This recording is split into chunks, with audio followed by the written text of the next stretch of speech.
America and Israel claim that they have achieved significant military success. But the real question is the situation truly that simple? From the skies, the answer might seem obvious.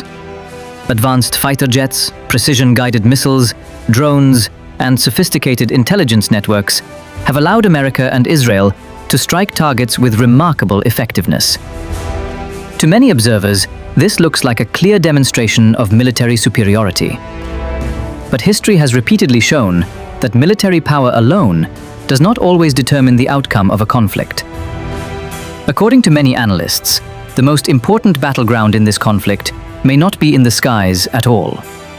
Instead, it lies deep within the worlds of economics, geography, and global politics. At first glance, the situation appears calmer than before.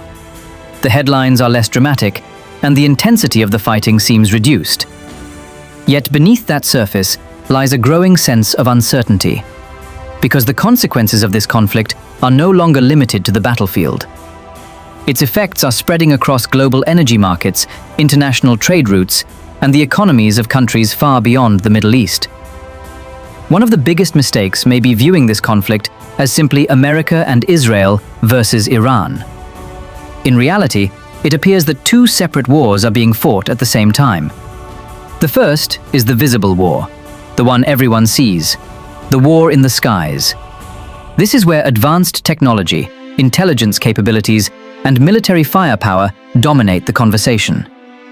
From this perspective, America and Israel appear to hold a significant advantage. But there is a second war unfolding quietly in the background. And that war may ultimately prove to be even more important. It is the battle over global economics and energy security. At the center of this discussion is a narrow stretch of water known as the Strait of Hormuz.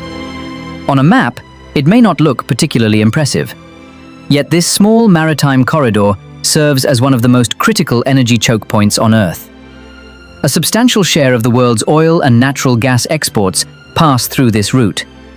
That means even a small disruption, or simply the fear of disruption, can send shockwaves across the global economy. Many analysts argue that creating uncertainty can sometimes be more powerful than creating an actual blockade.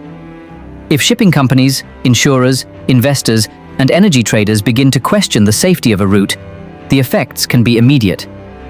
Shipping costs rise, insurance premiums increase, energy markets react, and oil prices can surge. When that happens, the conflict is no longer just a military issue, it becomes an economic one. And that is where the entire dynamic changes. Because this is not merely a contest of weapons, it is also a contest of geography, strategy, and endurance. A country's infrastructure can be damaged, military assets can be destroyed, but the geographical importance of a critical trade route cannot simply be erased. This is why some experts believe Iran's strategy is less about achieving a traditional military victory and more about creating long-term pressure that affects the calculations of its opponents. So what happens next? There appear to be three possible paths. The first is diplomacy. However, after months of confrontation, negotiations can become politically difficult. Leaders on all sides want to avoid appearing weak, making compromise harder to achieve. The second option is maintaining the current situation. But prolonged uncertainty carries its own costs. Energy prices remain vulnerable, markets stay nervous, and economic pressure continues to build. The third option is escalation. Yet history suggests that broader regional conflicts can become expensive, unpredictable, and difficult to control. This is why many observers believe there is no easy solution, and perhaps that is the most important lesson of all. Power is not measured only by military strength. Sometimes geography matters, sometimes strategy matters, and sometimes patience becomes a weapon in itself. In the end, the reality may be that no side emerges as a complete winner. One side faces military pressure, another faces economic pressure, and the wider world absorbs the consequences.